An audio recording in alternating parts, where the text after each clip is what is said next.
नमस्कार साथियों। संसद का ये सत्र अत्यंत महत्वपूर्ण है।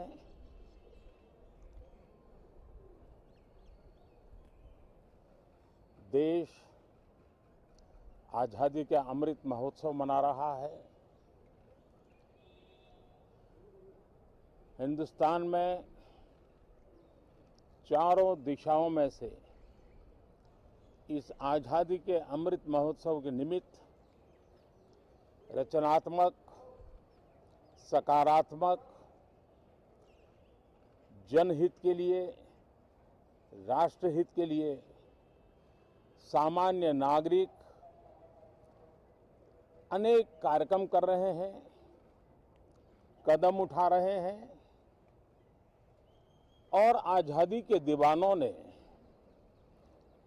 जो सपने देखे थे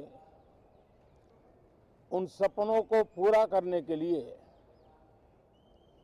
सामान्य नागरिक भी इस देश का अपना कोई न कोई दायित्व निभाने का प्रयास कर रहा है। ये खबरें ये अपने आप में भारत के उज्जवल भविष्य के लिए शुभ संकेत है। कल हमने देखा है, पिछले दिनों संविधान दिवस भी नए संकल्प के साथ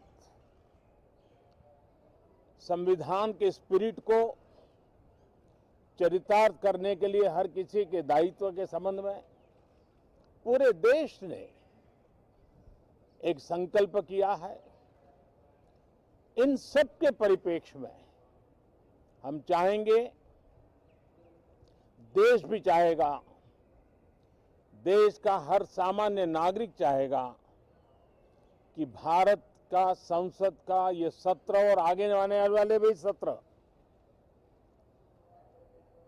आजादी के दीवानों की जो भावनाएं थी, जो स्पिरिट था, आजादी के अमृत महोत्सव का जो स्पिरिट है, उस स्पिरिट के अनुकूल संसद भी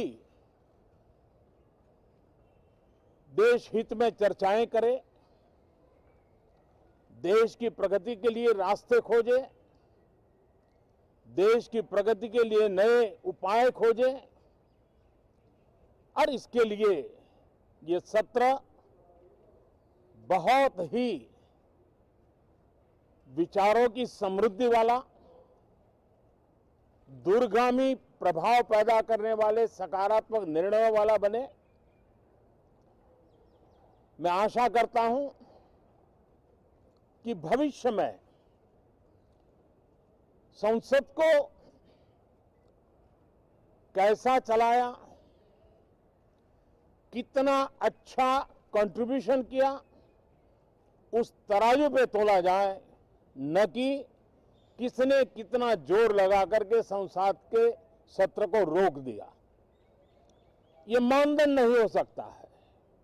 मानदंड ये होगा कि संसद में कितने घंटे काम हुआ, कितना सकारात्मक काम हुआ। हम चाहते हैं सरकार हर विषय पर चर्चा करने के लिए तैयार है, खुली चर्चा करने के लिए तैयार है। सरकार हर सवाल का जवाब देने के लिए तैयार है और आजादी के अमृत महोत्सव में हम ये भी चाहेंगे कि संसद में सवाल भी हो, संसद में शांति भी हो। हम चाहते हैं संसद में सरकार के खिलाफ, सरकार की नीतियों के खिलाफ जितनी आवाज प्रखर होनी चाहिए हो, लेकिन संसद की गरिमा,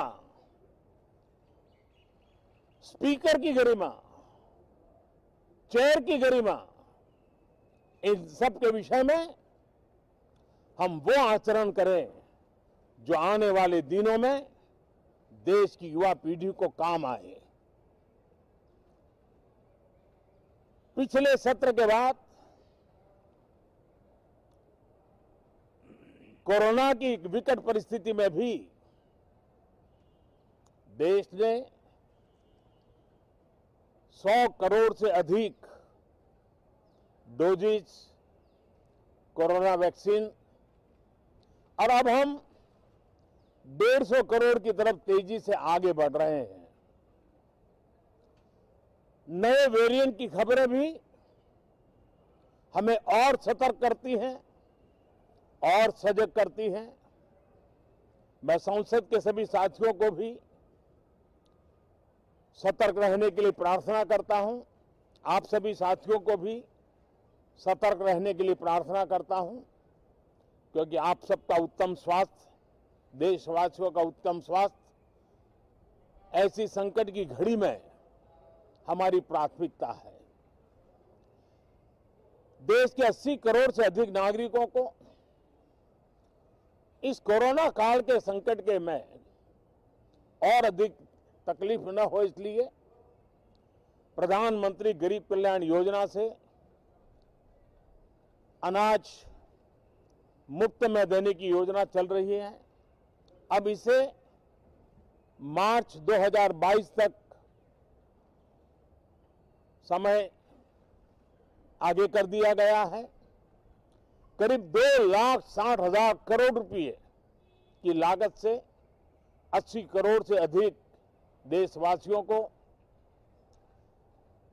गरीब के घर का चूल्हा जलता रहे, इसकी चिंता की गई है।